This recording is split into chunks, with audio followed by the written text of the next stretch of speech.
Untuk Pertalite, masyarakat hanya membayar 10.000 per liter dari harga keekonomian Rp11.700 per liter. Sehingga APBN harus menanggung Rp1.700 per liter atau 15% melalui kompensasi. Untuk solar, masyarakat hanya membayar Rp6.800 per liter dari harga keekonomian sebesar Rp11.950 per liter, sehingga APBN menanggung Rp5.150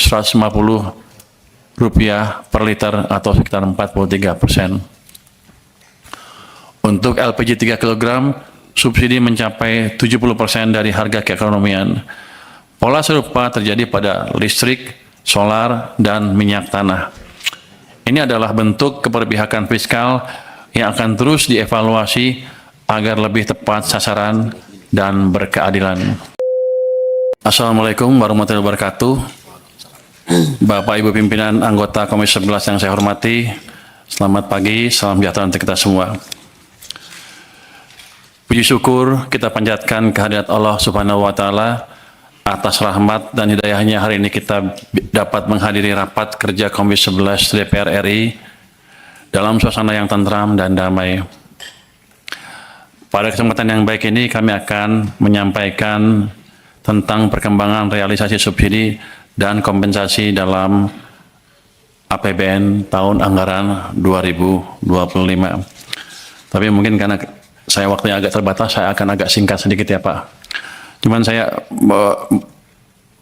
respon sedikit terhadap tadi klaim dari BUMN bahwa beberapa ada yang subsidinya belum dibayar tahun 2024. Saya sudah confirm sama tim kami di sini, 2024 subsidinya sudah dibayar penuh, termasuk kompensasinya.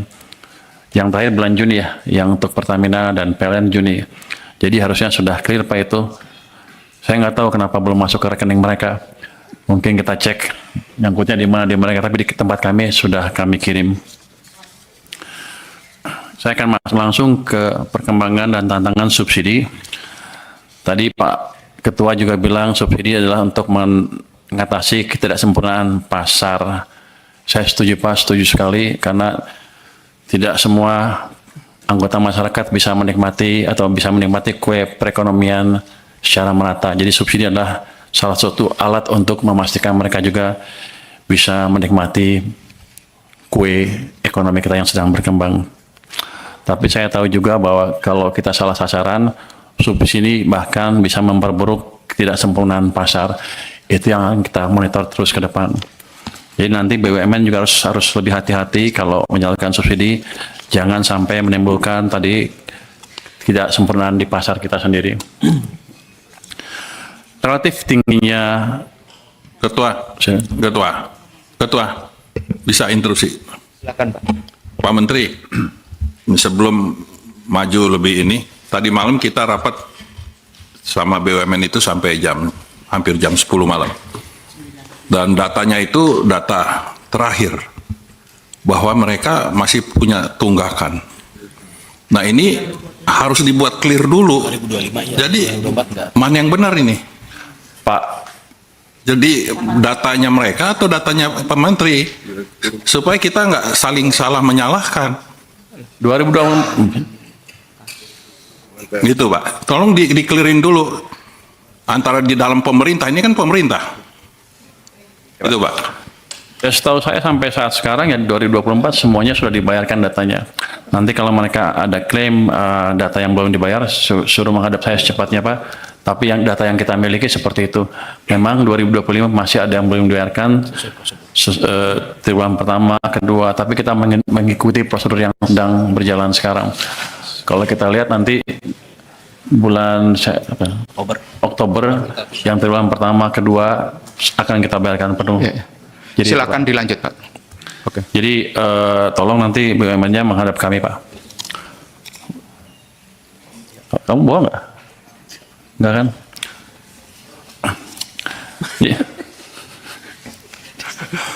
Relatif tingginya belanja negara didorong oleh relatif tingginya realisasi subsidi dan kompensasi. Keduanya memegang peran krusial dalam meredam gejolak harga dan meningkatkan akses masyarakat terhadap pelayanan publik yang affordable. Slide berikutnya. Jika kita mencermati perkembangan subsidi dan kompensasi dari 2021 hingga 2025, terlihat lonjakan tajam pada tahun 2022 sebagai respon terhadap gejolak global di mana APBN dioptimalkan sebagai shock absorber untuk menjaga stabilitas harga dan melindungi daya beli masyarakat. Namun sejak saat itu, subsidi energi tetap cukup besar seiring volatilitas harga komoditas, ICP, dan tekanan terhadap nilai tukar. Sementara untuk subsidi non-energi juga menunjukkan peningkatan signifikan, khususnya pada sektor pupuk, PSO, dan kredit program. Gambar ini mencerminkan pendekatan holistik pemerintah dalam menjaga produktivitas dan akses publik terhadap layanan dasar. Slide 9. Subsidi energi sangat dipengaruhi oleh 3 faktor utama, yaitu harga minyak dunia, nilai tukar rupiah, dan volume konsumsi. Harga jual BBM dan tarif listrik telah disesuaikan sejak tahun 2022, namun belum mencapai harga keekonomian. Pemerintah tetap berkomitmen untuk meningkatkan ketepatan sasaran melalui pemanfaatan data terpadu subsidi energi nasional yang menjadi fondasi transformasi subsidi berbasis penerima manfaat. Next. Selama ini pemerintah menanggung selisih antara harga keekonomian dan harga yang dibayar masyarakat melalui pemberian subsidi dan kompensasi baik energi dan non-energi. Misalnya, untuk Pertalite, masyarakat hanya membayar Rp10.000 per liter dari harga keekonomian Rp11.700 per liter, sehingga APBN harus menanggung Rp1.700 per liter atau 15% melalui kompensasi. Untuk solar, masyarakat hanya membayar Rp6.800 per liter dari harga keekonomian sebesar Rp950 per liter, sehingga APBN menanggung Rp5.150 per liter atau sekitar 43%. Untuk LPG 3 kg, subsidi mencapai 70% dari harga keekonomian. Pola serupa terjadi pada listrik, solar, dan minyak tanah. Ini adalah bentuk keberpihakan fiskal yang akan terus dievaluasi agar lebih tepat sasaran dan berkeadilan. Next. Namun berdasarkan data Susenas menunjukkan bahwa masyarakat sangat mampu, yaitu desil 8-10, masih menikmati porsi signifikan dari subsidi energi. Sejalan dengan hal tersebut, ke depan kita akan terus berusaha agar subsidi dan kompensasi lebih tepat sasaran dan lebih berkeadilan. Selanjutnya, kita akan telah bagaimana subsidi dan kompensasi berkembang dalam beberapa tahun terakhir, serta tantangan yang dihadapi. Hingga 31 Agustus 2025, realisasi subsidi dan kompensasi mencapai sekitar Rp218 triliun, dipengaruhi oleh fluktuasi harga minyak mentah Indonesia atau ICP, depresiasi nilai tukar, dan pertumbuhan volume konsumsi barang bersubsidi. Data menunjukkan bahwa ada peningkatan konsumsi barang bersubsidi, termasuk bahan bakar minyak yang naik sekitar 3,5%, LPG 3 kg naik 3,6%, pelanggan listrik bersubsidi naik 3,8%, dan pupuk mengalami peningkatan sebesar 12,1%. Ini peningkatan yang terbesar. Kondisi ini mengindikasikan bahwa subsidi menjadi instrumen penting untuk menjaga kestabilan harga serta daya beli masyarakat. Namun, peningkatan volume ini juga memerlukan perhatian agar penyaluran subsidi lebih terkendali dan tepat sasaran. Dari sisi anggaran, pagu subsidi dan kompensasi untuk tahun 2025 sebesar 498,8 triliun rupiah dengan realisasi hingga Agustus mencapai 218 triliun rupiah atau sekitar 43,7% dari pagu tersebut. Realisasi ini menunjukkan penyaluran subsidi yang berjalan sesuai dengan target anggaran. Meski pengawasan dan evaluasi tetap diperlukan untuk penyempurnaan efektivitas ke depan. Di bagian akhir akan kami paparkan realisasi subsidi dan kompensasi hingga Agustus 2025 termasuk rincian volume barang bersubsidi dan distribusi manfaat.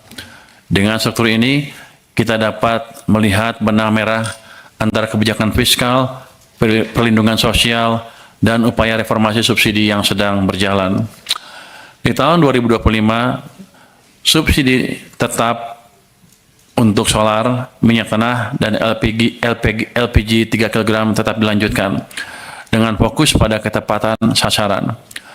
Transformasi subsidi LPG berbasis teknologi juga terus digulirkan agar manfaatnya benar-benar dirasakan oleh yang berhak.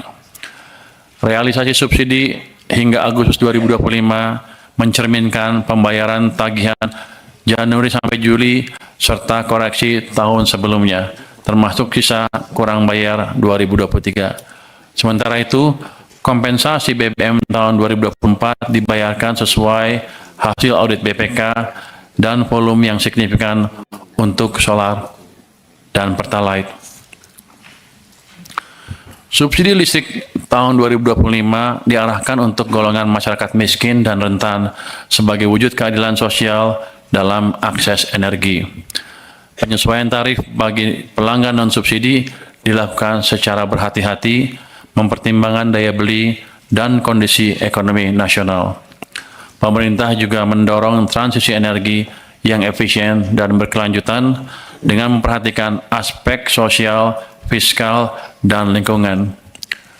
Hingga tahun 2025, realisasi subsidi listrik mencapai 55,9% dari pagu APBN, mencakup tagihan Januari-Juli dan sisa kurang bayar 2023. Kompensasi listrik mencakup beban triwulan 4 tahun 2024 dengan penyaluran subsidi dan kompensasi yang telah melampaui target APBN. Yang saya tekankan lagi di sini bahwa seluruh tagihan tahun 2024 sudah dibayar penuh. Nanti kalau ada yang kurang, tolong Danantara atau BUMN yang terlibat segera menghubungi saya biar saya selesaikan secepatnya. Demikian Pak Ketua, presentasi ringkas dari kami. Wassalamualaikum warahmatullahi wabarakatuh. Waalaikumsalam warahmatullahi wabarakatuh.